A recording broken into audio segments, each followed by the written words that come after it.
Hello, I'm Dave Caldwell with your SCV NewsBreak for Monday, March 10th. Friends and family members of 18-year-old Blake Cook of Saugus are mourning his tragic death. Cook was exiting the passenger side of a Honda Accord that had come to a stop on Interstate 5 after it collided with a big rig when a second big rig struck and killed him. The fatal hit-and-run crash occurred around 4:20 in the morning Saturday. CHP officers are still looking for the second big rig and its driver. 20-year-old Eddie Camargo, also of Saugus, was the driver of the Accord.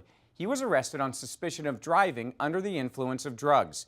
Anyone who has any information regarding the crash or the identity of the driver who killed Cook is urged to call the Altadena CHP office at 626-296-8100. Detectives are looking for some thieves who got away with more than $250,000 worth of jewelry in Saugus. Officials say the burglars used the roof of a restaurant that's under construction next door to Jewelry World SCV on Bouquet Canyon Road to gain access early Monday morning. They apparently cut through the walls and a vault and stole $300,000 worth of merchandise. Anyone with information is asked to call the sheriff's station at 661-255-1121. 3 out-of-towners were arrested in a prostitution sting in Castaic on Friday. 2 oil riggers from Bakersfield and a truck driver from Massachusetts were all arrested on charges of prostitution with prior knowledge of AIDS. The 12-hour John sting utilized undercover female officers posing as prostitutes, as well as male deputies posing as Johns, or men soliciting prostitutes. This past Saturday, not 1 but 3 CIF championships were decided featuring Santa Clarita high school teams. In girls Division II soccer, Hart lost to Chino Hills 3-2, and in boys Division 5A basketball, Santa Clarita Christian lost to Renaissance Academy. But history was made in many ways in the Division VI boys basketball final as Trinity Classical Academy became the second boys team in Santa Clarita Valley history to win a CIF championship with their 77-52 win over Desert Chapel.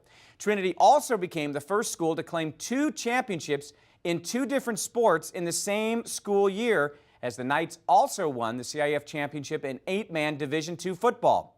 But what happened at the end of that basketball game Saturday trumps all of those accomplishments.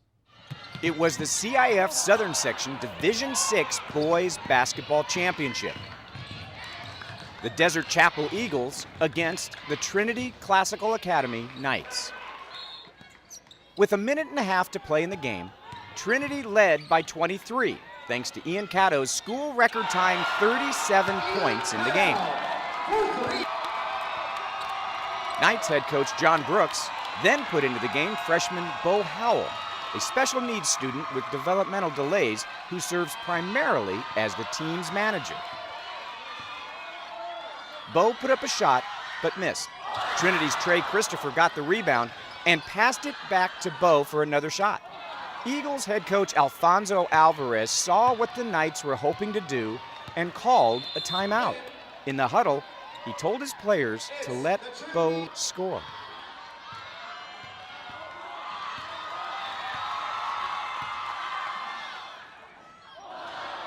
He tried again.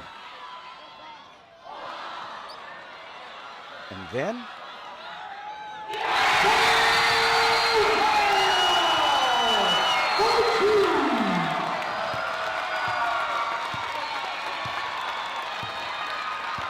and we were honored.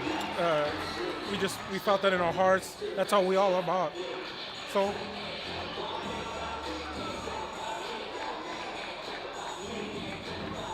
go special teams. To see Bo get that last basket, we're all crying. And it's hats off to Desert Chapel for allowing that to happen. Bo got the game ball and was named player of the game. At the Board of Supervisors meeting on Tuesday, the Newhall Ranch Sanitation District Board of Directors will meet for the first time since the district was formed in 2006. It's one of several steps before Newhall Land and Farming will be able to break ground on the Newhall Ranch Development Project planned west of the 5 freeway. Newhall Land spokeswoman Marley Laufer says they plan to break ground within a year, But in the meantime, the development company is dealing with several lawsuits raised by local environmental groups, including the Santa Clarita Organization for Planning and the Environment. The latest lawsuit, filed last week, addresses approval given to Newhall Ranch by federal agencies. The meeting will be streamed live online at the Board of Supervisors website. The popular tourist and historical attraction Fillmore and Western Railway could be on its way out if the court approves a lawsuit filed by the Ventura County Transportation Commission. The disagreement between the railway and the commission has been ongoing since April of last year, when the commission determined that the railway was not keeping up on maintenance of their railroad crossings and signals. The 20-year agreement between the commission and the railway was terminated, but railway officials claim that their lack of upkeep has not been proven. A suit by the railway against the commission has been ongoing for about a year. At a meeting on Monday, the Santa Paula Branch Line Advisory Committee discussed whether they plan to shut down the portion of the line on which Fillmore and Western operates. Currently, the Santa Paula branch costs the Transportation Commission $350,000 more than it brings in each year, according to commission officials. Spring-like weather has returned to Santa Clarita. 83 degrees for the high in the Santa Clarita Valley Monday. Partly cloudy skies are expected overnight with lows in the upper 40s and winds that could gust as high as 20 miles an hour. Low humidity and northeast winds around 25 to 30 miles an hour forecasted for Wednesday have prompted a midweek fire watch. Red flag warnings could be issued in Santa Clarita on Tuesday and Thursday, when highs will likely reach into the upper 70s. We should see temperatures warm back up to the 80s by the end of the week. That's all for now. For more Santa Clarita news, log on to hometownstation.com or scvnews.com. Thank you for watching. I'm Dave Caldwell.